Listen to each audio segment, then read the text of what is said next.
Well, good evening, everyone. I am happy tonight to be able to bring three awesome people that I've known for a long, long, long time.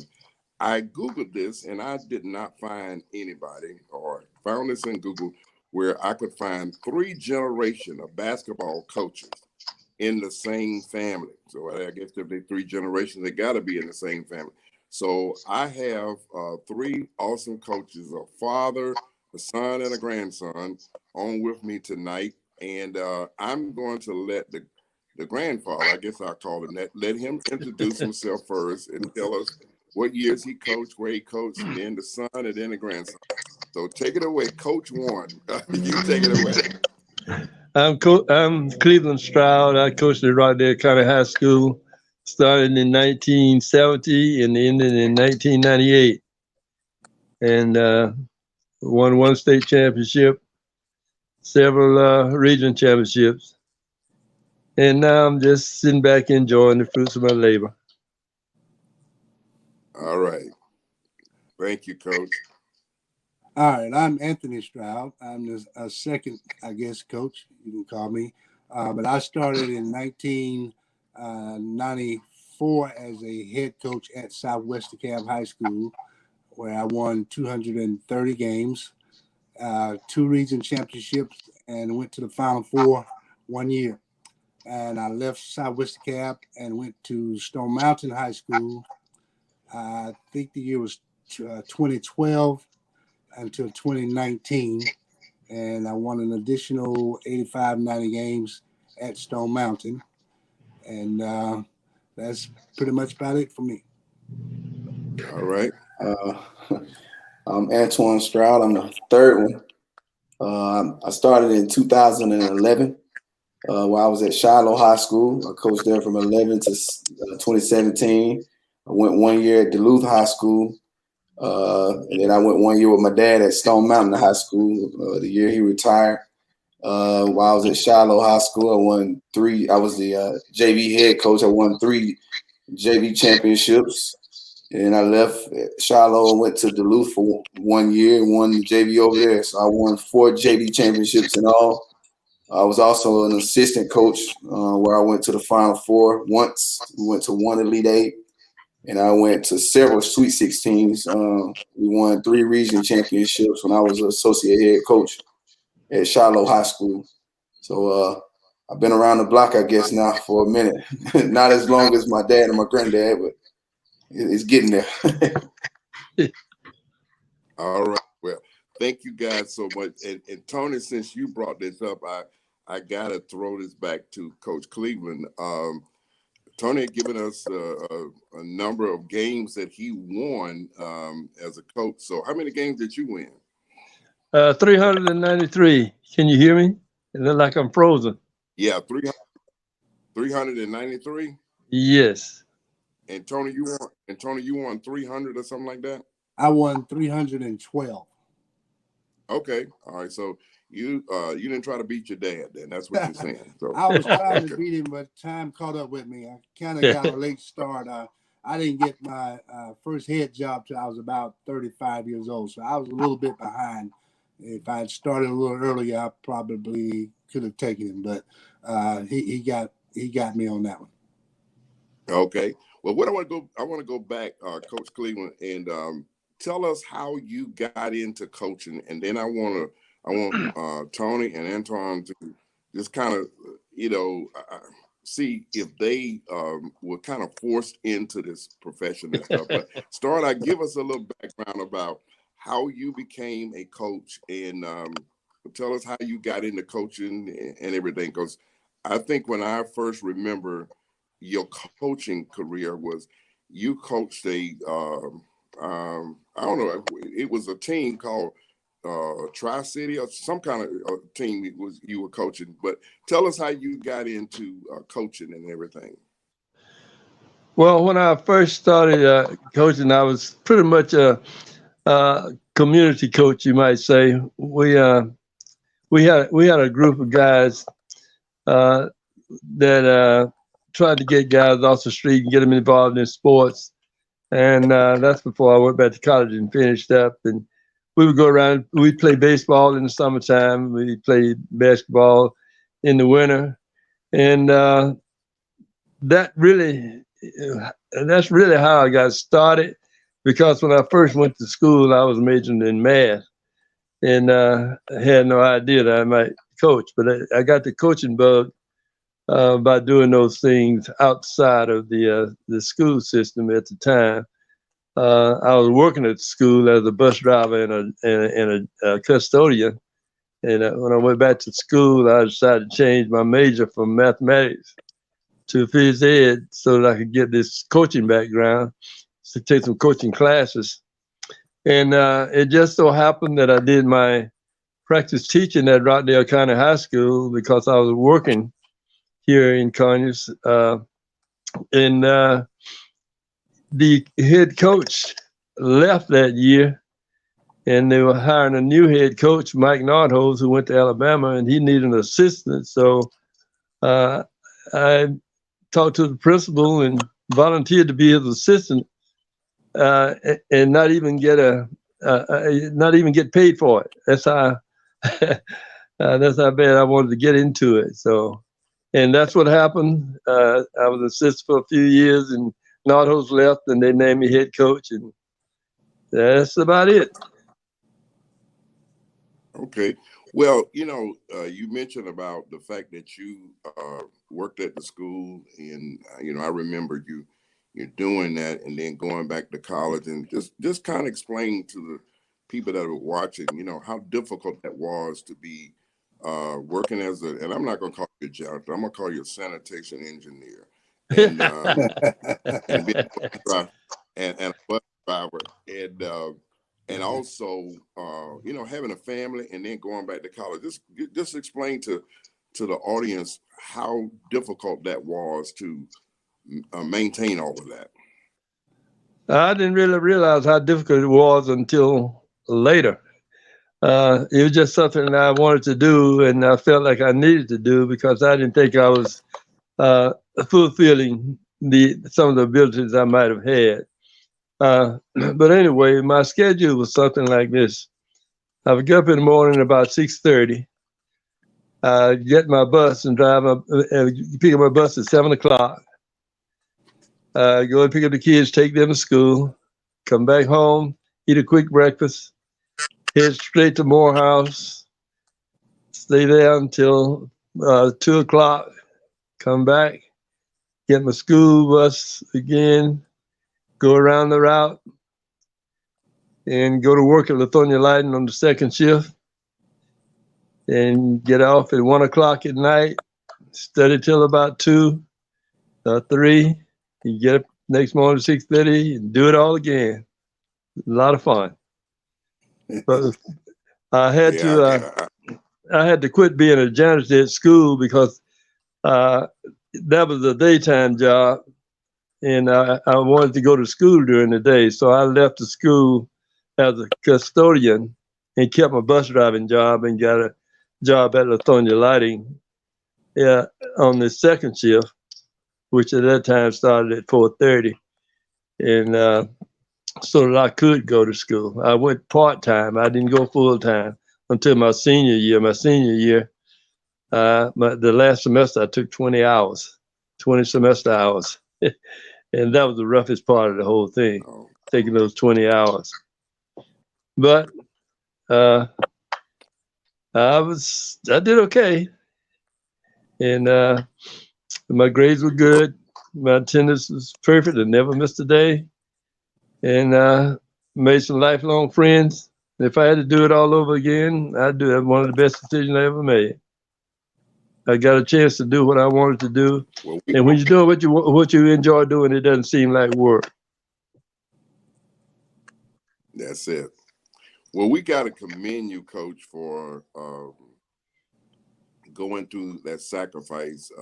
I don't know whether I've mentioned this to the second and third generation or not, but when I went back to school while I was working full time, I got very frustrated in trying to get through school, and you were my inspiration to go finish up at Georgia State. You had three kids, I had three kids, and you had two boys, I had two boys, and a girl, and so. And I said to myself, if Cleve can do this, I can do it too. So that you were my inspiration to go back to school and finish and everything, because you know you were working and had a family, so it was, that let me know it could be done. Okay, now let's go to Tony, Coach Tony. I want you to tell us about you becoming a coach. Now, this is an urban legend that I heard about you, and so we're going to see whether this is true or not. But it was my understanding that at first you didn't want a career in coaching. You wanted to be a brick mason or block mason or something to that effect. Is there any truth to that story? Well, I have some experience in construction, put it that way. And believe it or not, I really enjoy laying bricks and blocks. You know, it's like a hobby to me. I met Mr. Moses Green in high school, and I took a construction class, and then I was hanging around the Darty boys, whose daddy was in construction, and we used to do a little, a lot of odd jobs growing up. You know, if you needed a mailbox, we would do it for you, or if you needed any type of construction work, small construction work, because we were just teenagers, and just a way to make a little extra money. But it's something I really enjoy once I learned how to do it. I'm not great at it, but I can do pretty good. You know, if I got somebody out there with me that knows what they're doing, so they can kind of lead me on. But it's just a little hobby or something that I really enjoy doing. So now, how did you change from that career to become a coach? Did your daddy pressure? I know he's online here, but did your daddy pressure you into becoming a coach? You know, was it one of these kind of things where he said, "If you don't start coaching, boy, you ain't gonna be my son"? How did that come about? No, he never persuaded me or told me that that's what he wanted me to do. He pretty much let me decide for myself what I wanted to do. I really didn't want to do construction work per se, because I did do some construction work during the summer with Mr. Darty and his boys and Mr. Green, and it's hard work, And I started to think about that a little while, and then the fact that I love playing sports, and I got a job after I finished junior college um, in Rockdale County Recreation Department, and I started doing a little coaching there in the rec leagues, and then I was still playing, of course, and I just kind of got the feel of coaching. I really enjoy this.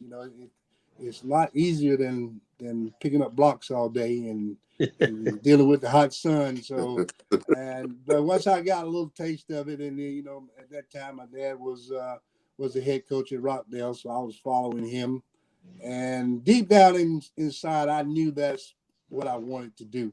Maybe I was being a little rebellious, I guess, as a young fella. But once I started coaching the rec league, and I saw him being successful as a coach, and it got kind of helped change my mind as far as what I wanted to do later on.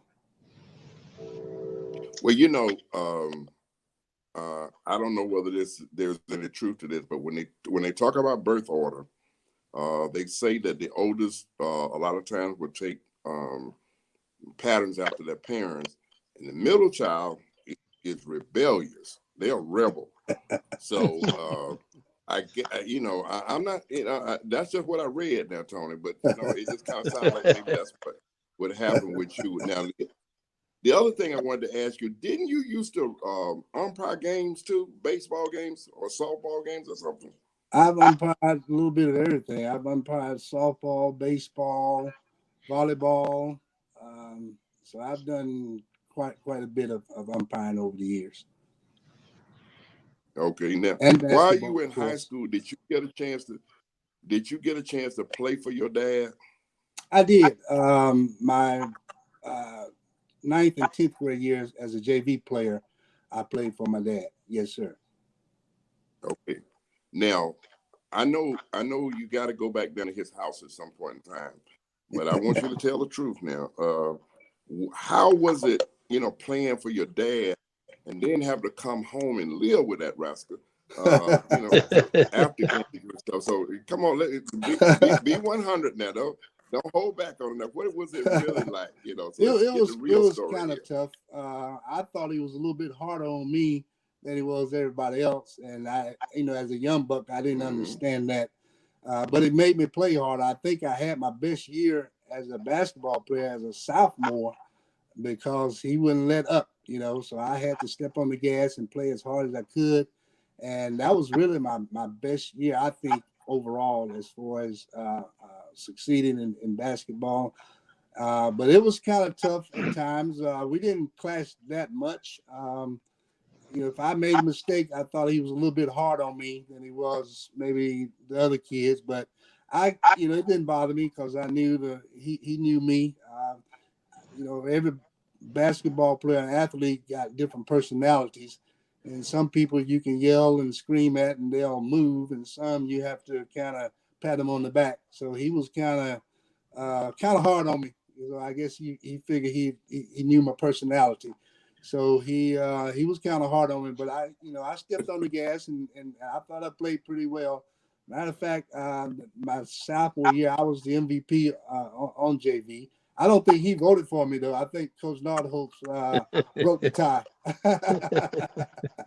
So okay, but I still think now, I deserved it because I had a really good year that particular year. But coming home, we didn't really bring basketball or our situation home. We very seldom talked about it at home. As if I made mistakes or whatever, he wouldn't dwell on it at home. We very seldom talked about it at home, to be honest with you. And matter of fact, I don't think we ever talked about it, whether we were at home or anywhere else. It was just I knew what he expected, and I tried to give him what he expected. And the main thing when you're playing for your dad, it's not your dad that you worry about. It's other people who says things like, you're only playing because your dad is the coach. They won't give you any credit for having any skill. So I had to fight that a little bit. It wasn't terribly bad, but I did hear it a few times. Yes, but we had a good relationship as far as father son, and I wouldn't trade it for nothing. I really wouldn't. I wouldn't trade it for anything. Well, I was thinking that I was just kind of thinking in my mind that when you got home, he made you sit there and watch them film because he's the only coach that I know personally that basketball coach. So I use him as kind of a model. But I know when he was coaching, he'd go home and watch them games and Right. talk to Coach Bell about them after the games and all of that and everything. So I just figured that was just part of the process that y'all would have to watch film together, and he would point out all your mistakes. And I don't care what you did, whether you did it great or not, it was never going to be good enough. I can imagine. Well, let's go you're to probably right on that. But back then we had those reels. We didn't have CDs and those kind of things where you just flip it in. So we never watched film or anything at home. No. Okay. All right. I'm gonna go to Coach Strouds the third. I got making up these names. Now tell us about how you got into it, because to me, I think there has to be a lot of pressure on you. Your granddad was a basketball coach. Your dad was a basketball coach, and I know at one time you were playing baseball. I mean, I actually thought you were gonna be a major league baseball player there for a while. So how did you get involved in wanting to coach and stuff? Was it pressure or what have you? No, not really. I just, I love the game. And, I kind of got, when I got to college, when I went to Livingstone College in North Carolina, it was a lot of nights where, man, it was nothing but just games on. It wasn't much to do up there. So, me and my roommates, Mike and Ivan and James, we would sit there all night long and watch games. And, we would sit there and we would watch the West Coast games. The West Coast games come on at 10:30. And we would find ourselves watching the West Coast games. And I remember watching this when the Lakers were hot. So Kobe was hot and the Lakers were winning back-to-backs. And those were those years. LeBron was, coming up and it was good. We would watch the playoffs. We would watch all the games. I mean, all of them. And we would just sit there and we would talk ball for hours. And, it'd be nice when I used to tell Mike all the time, like, Mike, I got to go to bed, man. I got an 8 o'clock class. It'd be, 1 o'clock in the morning. We still watching hoops. And, and just following in my dad's footsteps as a youngster, growing up, I used to love being in the gym. And, it was fun. It was fun just seeing his players. And, it was fun just being around the game, constantly being around the game. The game was always just fun. Just being in the gym and working with the guys. Even when I was a young assistant, I just loved working the guys out. Love watching film. I used to love doing practice plans when I was at Shiloh. I would do practice plans, and it helped me all the way to becoming a head coach. And now that I'm a head coach, I still kind of have that assistant coach mindset where I'm still working hard and still getting the same effect that I did when I was an assistant. So for me, it pretty much came from my dad. Me and my dad would sit around and talk ball all night. And me and my dad would sit there and we would watch old films. And, I used to think Kobe was the best player ever, but he thought Walt Frazier was the best player ever. But, Okay. So, we would sit there and we would talk about it. And, I'm like, Dad, Kobe had 81 last night, man. I don't think Walt Frazier was doing that. And, we would sit there and we would talk. But it was fun, man. It was good times.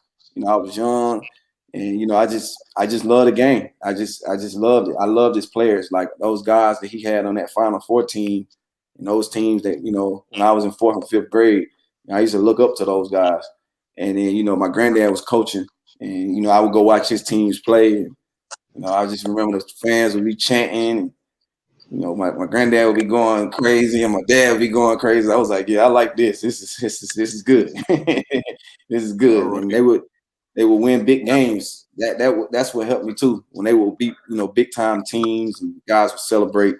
I just wanted some of that. So and I just love helping the youth too. I love giving back. So you can't put a price tag on giving back. So I love giving back to the youth. Love giving knowledge. I don't ever want to hold this knowledge, man. I want to get this knowledge to these guys. It's free knowledge. It don't cost me nothing. I don't need it no more. I'm not playing basketball no more, man. I'm done. I haven't played a pickup basketball game since last January. So I'm done. I'm content with it. I'm good. I just want to pass this knowledge on to the next generation. All right. Well, let me ask you, let me kind of go in this order since you were talking. What was it like to have your dad and your grandfather in the stands watching you coach a game? Now, did y'all have some kind of family signs that y'all would give, and they would tell you kind of plays to run, tell you need to do this and you do that? Because let me tell you why I'm asking the question. I remember, I don't know what game we were at, but Coach Cleveland and I went to a game together somewhere. We were watching, and I don't know nothing about basketball. It's pure entertainment to me. I just love watching, but I don't know the game like you guys do. But we were sitting watching somebody play. We were in the stands now. He wasn't on the sideline. We was in the stands. And he was telling me what was getting ready to happen. He would say, okay, they're getting ready to do a press right now. Because I'm trying to figure out how he knew they were getting ready to do a press, but what I'm saying is he couldn't just sit and watch the game like me. He was sitting there, running plays in his head of what the team should be doing and what they shouldn't be doing. So when they were there watching you, did that make you nervous that these two characters were sit up in the stand, probably trying to tell you how to coach your team? When I was young, yes, but as I got older, I've coached so many games, man. I'm so used to it now. It's, I'm when my granddad comes sometimes, yes, but like growing up and just playing for my dad kind of made it a little easier. And as like I said, when you get older, you get a little wiser. So, now not necessarily. Because I know whatever I do, my dad and my granddad are going to be proud of me regardless of the outcome, So, They don't really. My granddad really doesn't interfere unless I ask. If I ask, a question or something, he'll give me some advice. But other than that, I mean, he never really interferes with what I'm doing. My dad doesn't really interfere with what plays are run or none of that stuff. So, they just kind of let me have it, which is good. And like I say, I'm used to it now, man. So it's pretty easy for me now. But when I was young, yeah, because when I was young, I was always trying to prove myself to them, trying to prove this. And, oh, I can do this. But now, like I said, getting older, I just know they're gonna be proud of me regardless. So, I just kind of be myself now. All right. Well, Tony, did it make you nervous when your dad was in the stand? It didn't, because none of us really interfere with each other's coaching, so to speak. I would always call him after my game, and believe it or not, most of the things that we talked about, we pretty much were thinking the same thing. We all sometimes say the same thing at the same time, so that way I know that I'm on a good page as far as his observation of the game. So wasn't much difference, I don't think, in my style and his style, because I kind of learned just watching his teams over the years. And then I had the opportunity to play for Coach Bell for a year in 8th grade. And then I had the opportunity to play 1 year in college. And I kind of put all three of those guys. Coach Couch was my college coach, and Coach Bell, and then, of course, my daddy. And the way I developed my system was I took a little bit from each one of them and pretty much developed my own system. Mm-hmm. But you still have to study. You still have to read books and watch film and run, whatever system that you want to run. But the philosophy, I took the philosophy of all three of those guys and made it my own. And I really think it was a good thing, because I was successful as a coach. As I look back on it, I played on a really good junior college basketball team. Matter of fact, we were ranked the number 1 junior college team in the country during the season. And we were also the state champion, the junior college state champion in Georgia. And we had some really, really good basketball players. And they were the guys that I hung out or played with in college. They were the first group of disciplined black basketball players I've ever been around. You think guys black players go out and they just run up and down the floor, but these guys didn't do that. They played a smart, intelligent basketball game. So that's where my half-court philosophy came from, pretty much, along with watching my daddy's team execute in the half-court game, which I thought was very important at the time. And then incorporate the running part in, where I pretty much got from my dad and Coach Bell. Coach Couch didn't run a lot. He was a half-court all the way. So I took the fast break with Coach Bell and my dad, and the half-court with my dad and Coach Couch, and pretty much formed my own basketball philosophy. And that's where I think I had my success. Okay. Well, I'm gonna put call out 2 numbers for Twan, you and Tony, and see if these numbers mean anything to you. 12 and 20. 12 and 20. 12 and 20. I think that's 12 and 20. I think that's right. It doesn't ring a bell. Well, 20 is a number that's the amount of games we want to win a year. I know that 20. That's a good season. that had to do with some plays that your dad called. Now, what 20 was and 12 was, I don't remember what they were, offensive plays or what they were different. But those were, and I just figured that maybe he passed those numbers down to you guys. Y'all probably called him something else. So, Coach, explain what the 20 and the 12 were. Were they offensive plays or were they defensive plays? What were they? 20 was a defensive play. 12 was an offensive play. It was just when the guys were getting a little wild. You want to slow them down a little bit. 12 was the set offense, where you had to do a certain thing, and you're just running plays. Most of the times, you just let guys create for themselves. But when they get a little too wild, slow them down and call out the play. That was just one of the plays. I had other plays, but I did have a numbering system that meant a lot to the players. But and we might change it up from game to game because these coaches come out and scout you, and they listen to what you're saying. So, I might call it 12 one night, I might call it 21 the next night, but it's the same play. But especially on defense, you call the same play, the same number out for the defense. You're letting the guys know what you're going to do ahead of time because you've been scouted. So, you had to change up your signals and your numbering system. But the players understood what you were talking about. Well, did the numbers have anything to do with the how the play was going to be executed? What did you? How did you come up with those numbers? On the 12, that just meant that the point guard was outside, and then you had two players who would stack up near the baseline, and that's how the play gets started. It's just a warning, you got one up front, and then you got two. So the 1 and the 2 makes 12, easy for the players to understand. And and then with the, I'm sure you heard 52, 51, 2, 3, and 3 trap or whatever. So we had a lot of numbering systems that we used that we would change up from time to time. Okay. All right. If I can get this to work, I'm gonna play a clip, and then we're gonna discuss it on the other side of the clip. So let's see if I can get this clip to come up and play. Yes! It had never happened before in the 93-year history of Georgia's Rockdale County High School. Its boys basketball team, the Bulldogs, won the state AAA championship. And although his players were disappointed, they stood behind their coach to a man. I knew Coach would do the right thing because that's the kind of man he is. His morals are above most men I know.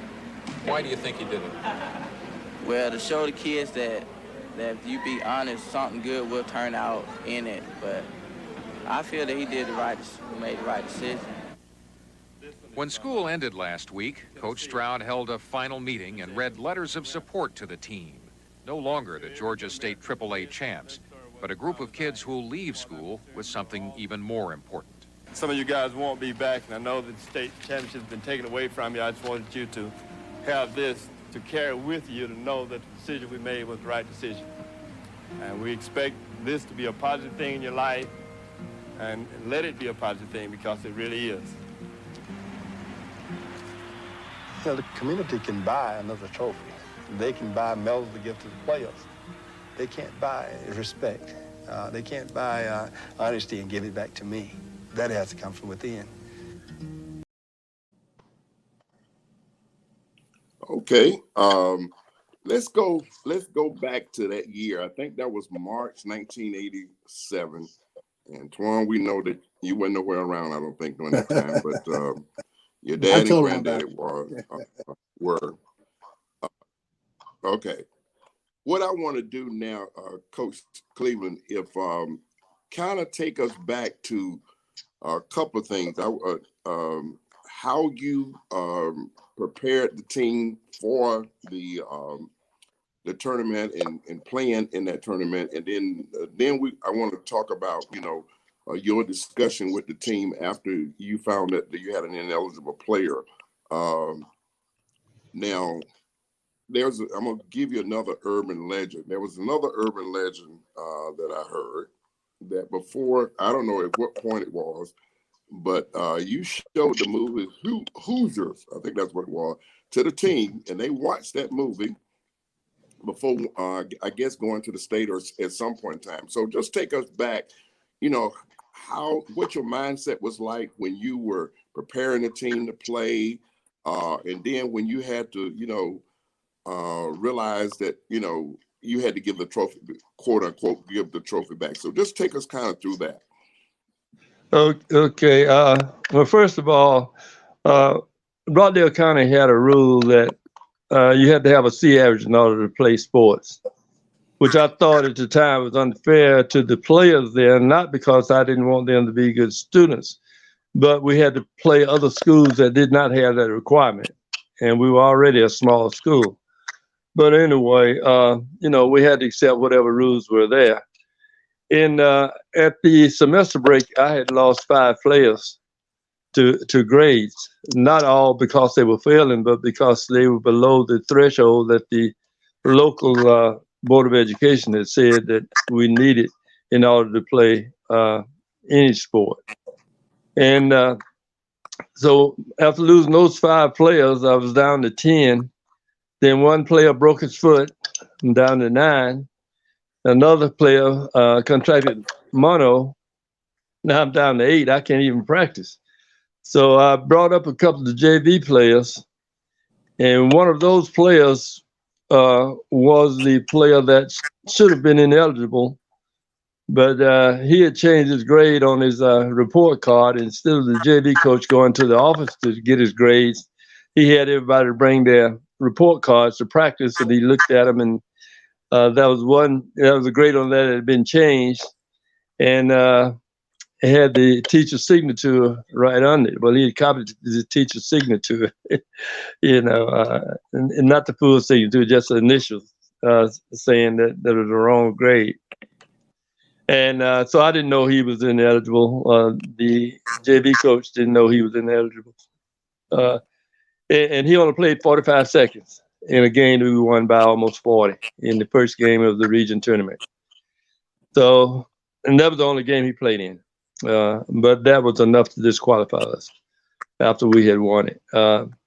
He was trying to prepare the team. I was trying to show them, when I showed them the movie Hoosiers, I was trying to show them that a small town team can win a state championship if they play together and not listen to people on the streets who say you can't beat this, you can't beat that. And but we had a real test in the, I guess it was it was the first game of the state tournament. We had to play Bainbridge. Their point guard was 6'4", their shooting guard was 6'6", their forwards was 6'8", and their center was 6'9". Our biggest player was about 6'7". And so, normally we wouldn't have a chance. I even told the guys, hey, we need to win the region so that we don't have to play guys like Bainbridge and stuff in the first round. Well, Bainbridge got upset in the finals of their region. So that put them in our bracket, and we had to play in the first game. At that time, only the top 2 teams in the region could go to the state. And but we lucked out and beat them, and then we beat a couple of other guys and ended up in the finals against Marist, and they were a great team, well coached team by Coach Bell, who's a legendary coach in the private school division. And we were lucky enough to get by them and steal the whole show. And when I finally found out that the player was ineligible, didn't know it until checking grades for spring football practice, and came across it. And I didn't go to the principal right away, as a lot of people thought I did. I didn't make a beeline over there. I really slept on it over the weekend. I just said, this is just the right thing to do. So I just went to the principal that Monday and told him, and he said, Coach, what do you think we should do? I said, hey, I've done what I'm supposed to do. I'm telling you. So, then you need to decide what we need to do from here. And to his credit, he said, Coach, I don't think we have a choice here. I said, well, I didn't think we had, but you're the principal, so I thought I'd take to you first. So we both got on the phone and called the GHSA and told them what had happened. Well, we didn't tell them everything that happened. We just told them that we had played an ineligible player in the first game of the region tournament. And was that enough to disqualify us from the state tournament, even though this kid didn't play in any state games? He said, yes, that was a qualifier. So that would nullify the championship. And he said, you can either keep the trophy or send it back to us. So we decided to send it back because we didn't want to be a topic of conversation forever, but it still is 30 years later. But that's really what happened. When I talked to the kids, that's not everything I said to the kid. I told the kids that, they can take away the trophy that we won, but they can't take away the fact that we won. And I say that even today. They got the trophy back, but everybody knows that Rockdale won the state championship that year, because if that had been one of the players that was already on the team who played a lot, I would feel like we didn't deserve it. I still feel today that we deserved it, but the mistake was made by not going to the office to check a grade that might have been questionable. And I didn't want to throw the JV coach under the bus, so I just took the blame for the whole thing. And it worked out because people are still talking about it today. Believe it or not, I still get calls and stuff on that. It went national. It got on 2020. They did a special on it. So a lot of good things came from it. And so I have no regrets for doing what we did. Wait, there's two other things that I want to mention.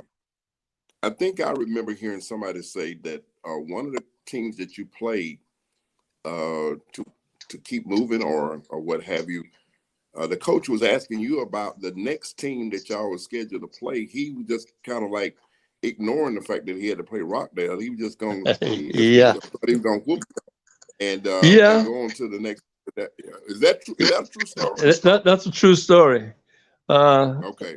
The guy came to me before the game and was asking me about the next team that we would have to play, and he said that I haven't seen them play. I know you have, and we're gonna have to play them in the next game after we play you guys. So I would like a little scouting report from you, if you would. I told him, hey, if you beat us, I'd be happy to give you a scouting report. I never had to give him that report. Oh wow! Well, he did. And I told my kids that before the game started. I told the kids, hey, this guy's already said he want me to give him a scouting report when they play the next game. They're discounting us. They're not taking us seriously, and that's to our advantage. And so we went out and took care of business. That was. I wanted to say this.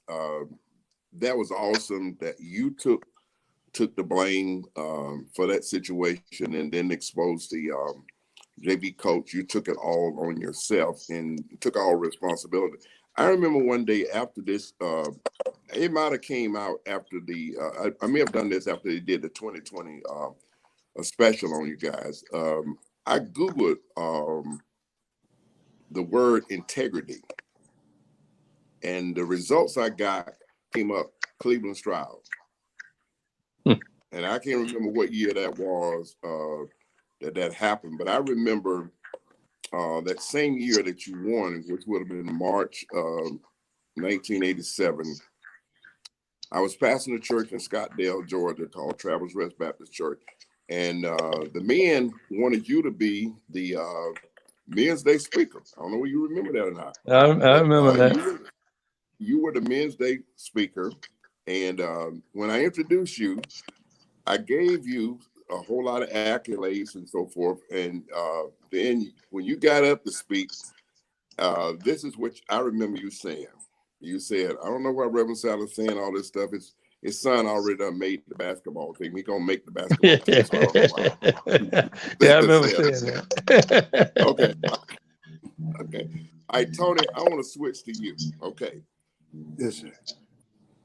Your dad, I want you to kind of take us back. What was it like when your dad came home after you won that championship? And then what was it like when he came home after? Well, I know you already knew he was probably going to tell the principal that they had to forfeit the trophy and all that stuff. So just kind of take us back to what that was like inside the Stroud house when those two different incidents took place. Right. Well, a lot of times in sports, you're going to have highs, you're going to have lows.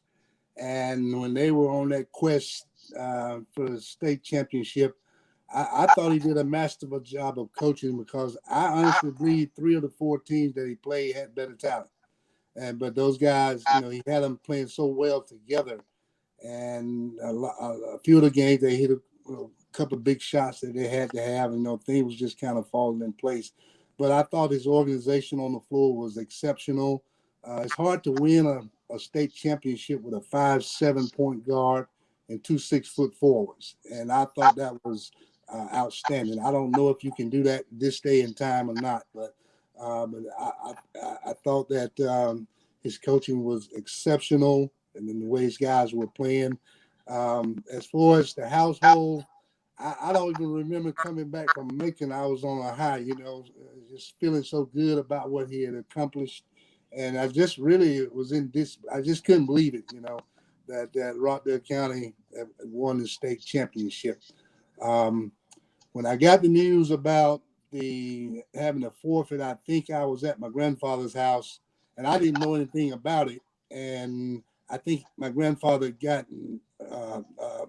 wind of the situation, and he actually told me while I was standing in his kitchen, and he told me there's something about an ineligible player, and he said, well, we're not going to worry about it right now, but I knew the rules, and I don't think my granddaddy quite understood the rule.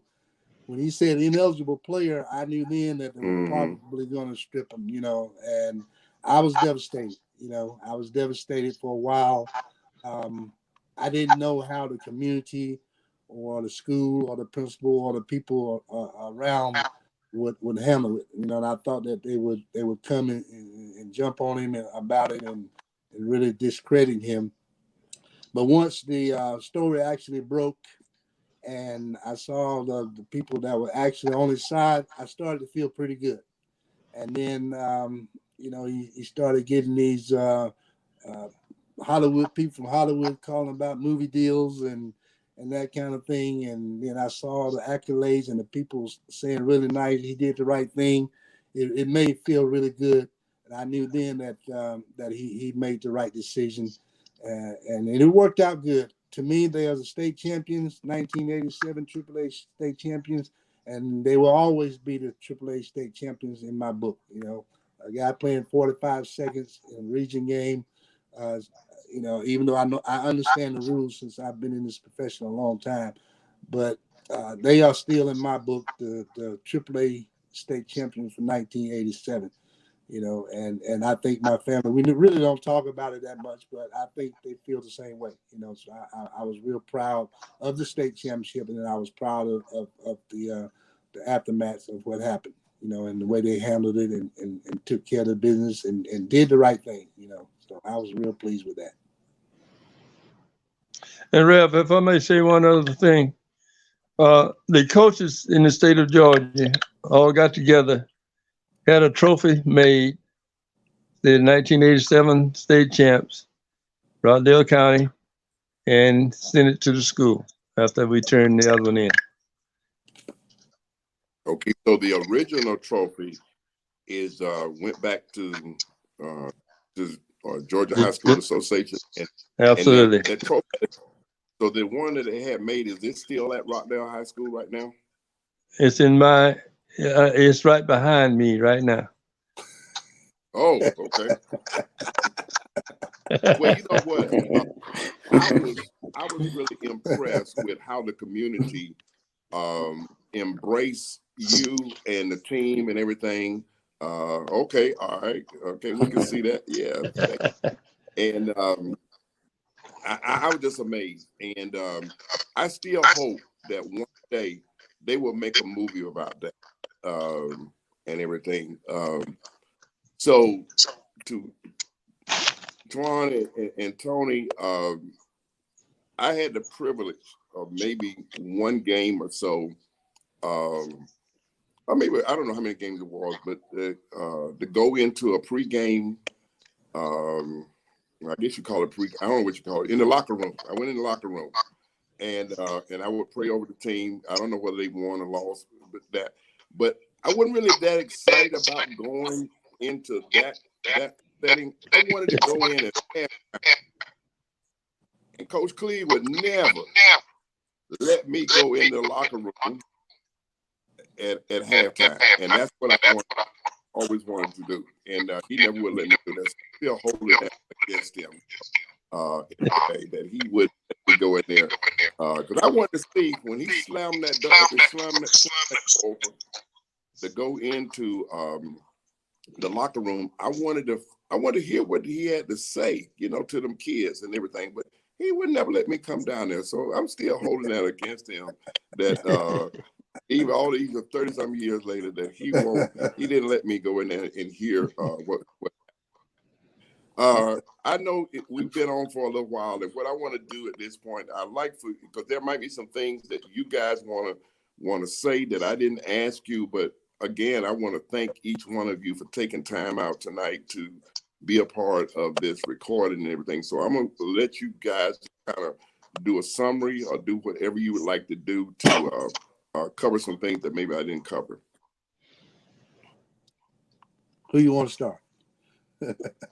I'll go first. I'm awfully proud of both my son and my grandson and the success they had. And I would feel the same way if they had gone into another profession and were as successful in that profession as they are in the one that they are in. It's always good if your kids and your grandkids want to do the same thing you did, but that's not always the case. The only disappointment I have is that, and it's really not that much of a disappointment, but I wanted all three of us to end up with the state championship. And Antoine, you got a chance. Tony, you too old now, you're retired. But you can't always express how you feel about certain things with your kids because you don't want to put too much pressure on them. Let them do their own thing. I was raised without a father. And my brother said my dad took one look at me and he took off. But I tried to be a good dad to all my kids and try to set the right example for them, and to know that we have three generations in the same profession. That means a lot. The only thing I told Tony I had against him is that he went to Clark. And I just kid him about that. I was as proud when he walked down the aisle at Clark as I was when Greg walked down at Morehouse. So proud of both of them, and also my daughter. I'm proud of them. Proud of Twan. And you have to let your children do their thing because you don't want them waking up in the morning dreading to go to work. You want them to look forward to it. And the thing about Tony, I never did tell him this whole story about, he probably remembers telling me one time that not to save no money up for him to go to college because he wasn't going, he was going to be a bricklayer. So I told Mr. Green to make sure that he had to pick up some of those 16-ounce blocks, make sure that he had to lay those 16-ounce blocks. I never told Tony that. You blew it tonight, man. But and after he did that over school a little bit, he came to me, Pop, I might want to go to college anyway. So I hope that helped him realize that, whatever profession you go into, that profession can play out, and sometimes it might not. Take for instance, suppose he wanted to be a TV repairman. What would he have done? What does a TV repairman do these days? Right. But if you get an education, there's always something that you can do. And so I'm really proud of my kids and my grandkids. I have two granddaughters who teach school, and so they don't coach, but they teach school. And I'm just as proud of them as I am, the others. But you have that special bond when you're in the same profession. And that bond exists, and I got more nervous watching their games than I ever did in any of mine. But I always try to let them do their thing. I didn't want them out there trying to be Coach Cleveland Stroud. I wanted them to be Coach Anthony Stroud and Coach Antoine Stroud. So I didn't. That's one of the reasons I did not interfere. Even though sometimes I wanted to say something, I zipped my lip because I'm not at that practice every day. I don't know what's going on. If I tell them how to do something, it might go directly against their philosophy. So it's tough. It's tough to pull for them and not tell them how to do the job. But they both did great jobs. Once they went into the profession, they did an extremely good job. And I'm proud of both of them. All right. Well, Tony, you want to go next? Yes, sir. Well, my ultimate goal was to win a state championship. I honestly think I had 5 teams that were capable of winning the state championship. When you win a state championship, you have to get the breaks, and we just didn't get the breaks. We were fortunate enough to go to the Final Four one year, and I think had we won that game, we lost to Savannah High School. That would have put us in the state championship game. I think we would have had a pretty good chance of winning it. But I think the team before the Final Four team is the team that should have won the state championship, and I'm kicking myself to this day. I was big. We were 6'7", 6'8", 6'6", 6'6", 6'7". We had 5 or 6 point guards that could play the point guard position, which is almost impossible. We had shooters, we had big bodies, and we blew it in the first round against Clark Central, even though they were a good, solid basketball team. So I was pretty much obsessed with when I got into coaching. I had to win the state championship, but I'm proud of the fact that we did get to the Final Four. We were just one game away from the championship game, and but looking back, I have no regrets. I learned a lot from watching my dad's teams play and sitting down with him. We talk basketball and, watching basketball. And then my son also played for me at Southwest Cab. I don't think you mentioned that, but he was my starting point guard his senior year, and we were 24 wins, 6 losses, and went to the second round of the state playoffs. We lost a devastating game to Tucker High School. We were up 13 with about 3 minutes to go, and we missed about 12 or 13 free throws in a row. And they came back and beat us, and that was probably the lowest point of my coaching career. It took me about 3 weeks really to shake that. I didn't even want to wake up because I think about it. It was just devastating. And I think had we won that game, we probably could have made it to the state championship game. So you always look back on ifs, ands, and buts. But I'm proud to be a part of this legacy. Everybody says a legacy, so I guess that's what it is. But I'm very proud to be a part of this legacy. I watched my daddy's teams over the years and how disciplined they were and how well they played together. And then when my son decided to get into coaching, we really never had any discussion. I didn't know what he wanted to do. He never said what he wanted to do. Coach Jose Helena got him a job at Shiloh as JV coach, and then he won the first championship. I said, okay, he got lucky. Then he won it again. I said, wait a minute.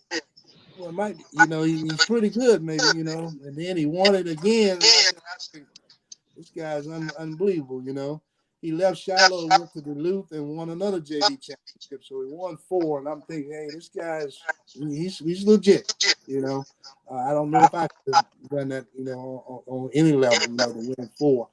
And then he got the head job the year that I retired, and he asked me to come out and help him. And I've helped him at working with him as an assistant coach at Druid Hills. And the first year, we had some pains that we had to fight through, but fortunately, first year guy coaching, make the state playoffs. And I think that was an accomplishment also. And then last year, of course, COVID-19 came about, and we only got 4 games in. And so I'm looking forward to working with him again this year and try to help him out as much as possible as assistant coach. And as his dad, I don't interfere with him too much. I pretty much let him do his own thing, and I'm just more like an overseer. He'll ask me questions, and I'll try to answer. But we all are basketball people. We study the game, and believe it or not, all our philosophies are pretty much almost identical. It's a few maybe changes here or there, but the philosophy of the game is always the same. You got to play defense. You want to organize offenses, and you want the kids to play together as a team. And he's done a great job of making his team understand that. And I was really proud of him. His first year, we upset Woodward Academy. Woodward Academy has a big 7-foot center that can really play. That played in North Carolina this past year. Just put his name in the portal.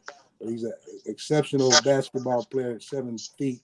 And they were the eventual state champions. We were the only team in Georgia to beat them the state championship year. So, but he had a game plan. He was focused. I can tell during the week of practice, he wanted it so bad, and I wanted it for him because I don't know if he would have made it if he didn't win that game. The crowd was good. Oh man, the guys put on a show and they played an exceptional ball game, and we upset him. So I was real proud of him of that. And I think his future is bright. He studies the game. Dad and I didn't talk basketball 24/7. This guy talked basketball 24/7. He never stopped, And so I had to keep used to kind of listening to him and trying to be patient with him and let him know, hey, there's other things in life with basketball, But he loves it. He's compassionate. It's a passion for him, and I'm really proud that he feels that way because his work habits, his work ethic is exceptional, and that's what coaching is all about. If you can outwork the next guy, then you can be successful. So I'm looking forward to another year with him, and then we'll go from there. All right. Well, I want to piggyback on something you said about the 24/7 because I think that he took a little time out to do a little romancing and that kind of stuff. So it wasn't really 24/7, right? So anyway, I think he talked basketball in his sleep. Okay. Okay, so go ahead and tell us what you want. I just, I've been fortunate enough, over the last few years to, be a part of some great teams and, having my dad and my granddad. And, I tell people all the time, I got lucky. I'm blessed, man. And, it's been a great ride, piggybacking off what my dad said, I just try to outwork people. I know it's a lot of work that goes into coaching. And, my wife is my rock. She understands that, I'm a coach and, it's a lot of time away from home and it's a lot of time away from, just her all the time. And she's very understanding. And, I'm very appreciative of that. Cause it's tough, it's not easy, especially after like long road games. Last year we played in a region that was way out in McDonough and we played out in Luella. So I got home late a lot and, for her to be that understanding, it means a lot. And, just to know that I'm in a position of power now. So it's a little different. Losses hurt a little bit worse now because we actually the man. But, just having my dad in my corner and my granddad, I've been blessed, man. I've been blessed. And, basketball kind of found me. It fell in my lap. And so, I've had a great support system. I've had people that have been in my corner and that they understand and know that I do love the game. I love the game with all my heart. I'm watching the game. I'm gonna watch the game in a minute on TNT just to see if I can catch a couple of those sets that they run. See if I can add it to the notebook here. I got notes and stuff and plays and books and all kind of just things that I read. I'm reading the Kobe Bryant book because Kobe was my favorite player growing up. So, I'm reading this book and I got a book of Kobe in the office. So I'm just constantly, thinking of things that I could do to become a better coach and a better communicator, just a better teacher, because coaching is not always about yelling and screaming and fussing. You have to teach. So, we're in the teaching profession, we're in the education system. And we're here to teach young athletes. You know, we're here to teach. And sometimes those young athletes don't always give you what you want. And I talk to my granddad sometimes. You know, I ask him. I come to his house and say, "Hey, Pop, did you have some? Pop, no. Hey, did you have some guys who didn't listen?" You tell me all the time. So, you know, for me, I just, you know, again, I got lucky in this game, and I've been blessed, man. I've been blessed. I'm just a testament to my hard work. I'm just a testament to, you know, those 6 o'clock in the morning wake ups, man. And, you know, Josh Okogie was one of our players at Shiloh. He was fortunate enough to get drafted in the NBA. He's starting with the Minnesota Timberwolves. And, you know, Josh is about 10 years younger than I am. And, you know, he taught me a lot. It was fun being around a pro. I actually didn't know he was a pro at the time, but it was fun being around a professional basketball player. I actually got a chance to be around a professional basketball player for 4 years. And I learned so much from him, from watching his routine, even, you know, because he was 17, I was like 27, but I got a chance to watch his routine every day. What made him a great player? What made him special?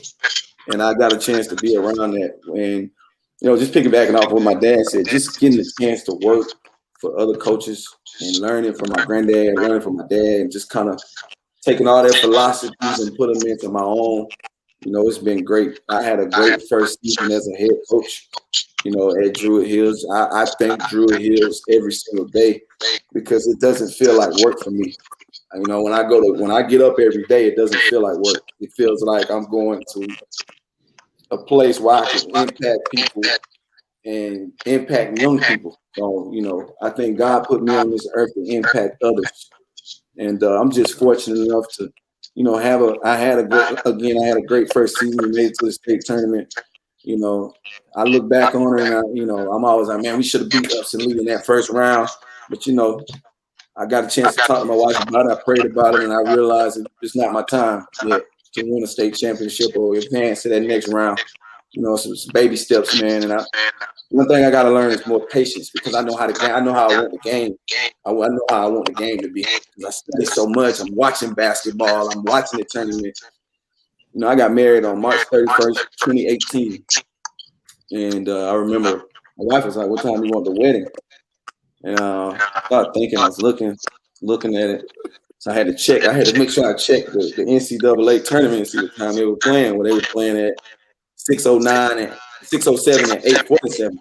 I said, "Well, we can't get married in the evening. It's got to be in the afternoon because I can't miss NCAA tournament." That's how much I love the game. So, you know, she understood again. You know, my wife understood, man. She's my rock, man. So she understands. Like, I wanna be around the game constantly. So, you know, the game means a lot to me. So I've been fortunate, River. I'm just a testament to hard work. That's all it is. Just never giving up, never quitting, and you know, just having a great support system, and just being appreciative. I tell my kids all the time, my favorite core value is appreciation. I'm appreciative of the opportunities that I've had in my life. And, you know, I thank God every single day, and I don't take my job for granted. And at the end of the day, you know, basketball is just what I do. It's not who I am. Because at the end of the day, I'm still a married man. I'm a son. I'm a grandson. You know, so I look beyond all that stuff, man. And I praise God every day. I pray every day. And, you know, again, it's just a testament to my hard work and my support system for me. So I just appreciate being on tonight with my granddad and my dad. I've always wanted to do this. And, you know, this is great. This is great. It's great to give back, man. All right. Well, if before you shut it down, there's a couple of things I'd like to say. One thing that Twan said, because he worked so hard, all of us work hard because we want our players to be prepared. How can we expect them to be prepared if we are not prepared? So the worst thing you can do as a coach is to lose a game in which you didn't work hard enough to win. And how can you ask your players to work hard on the court if you're not willing to put in the extra hours that you have to put in? So that I think that's another thing that we have in common. I don't think that any player worked as hard to win as I did and I'm sure that my son and grandson can pretty much say the same thing. I put in a lot more hours in basketball than any of my players did. And the ones that you expect the most of are the ones you're the hardest on, because they're an extension of you as a coach. So, and that's probably why I gave Tony such a hard time years ago. I think I remember throwing a pad at him one time when he was Fortunately, I missed. Okay. But I know. he ducked, yeah. But anyway, your work ethic has to be number one. And the family stuff, it takes a special type woman to be a coach's wife because you have a second family that you're also obligated to. So I'm glad that they realize that too. And I thank you for having us on tonight. Okay. I want to say a couple of things as we close out. Coach Strouds is a Morehouse, and I attended Morris Brown, and I put his shirt specifically because it's got Morris Brown. And we go back and forth all the time between the rivalries that we had between Morris Brown and Morehouse. We love that. One time I made a Coach Cleveland Strouds. I said, "You can't tell a Morehouse nothing." And his reply was, "If you do, it's very little." I'll never forget that. The other thing that I remember him saying is that one day the air will come out of the basketball. The air is going to come out.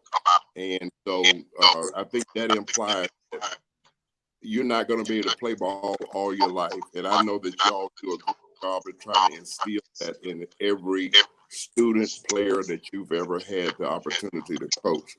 And the final thing, and I want no comment from you, Coach Cleveland Strouds, from there. Two of you coaches had the honor and the privilege of coaching Stattlers. Two different generations. I'm not going to ask you what kind of they were, nothing like that. But I just want y'all to know that y'all were able to coach two generations of Stattlers and everything. But again, I want to thank you guys so much for taking time out tonight.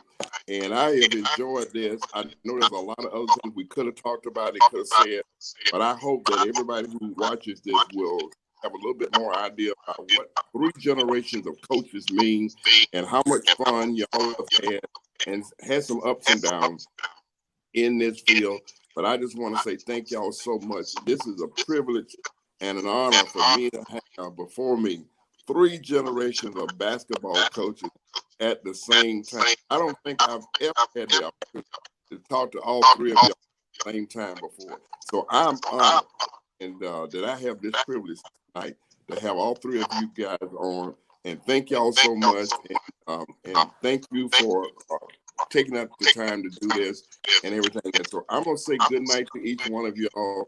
And God bless y'all. And Ron, we pray that you're going to get a championship soon. I hope I'm there when you win.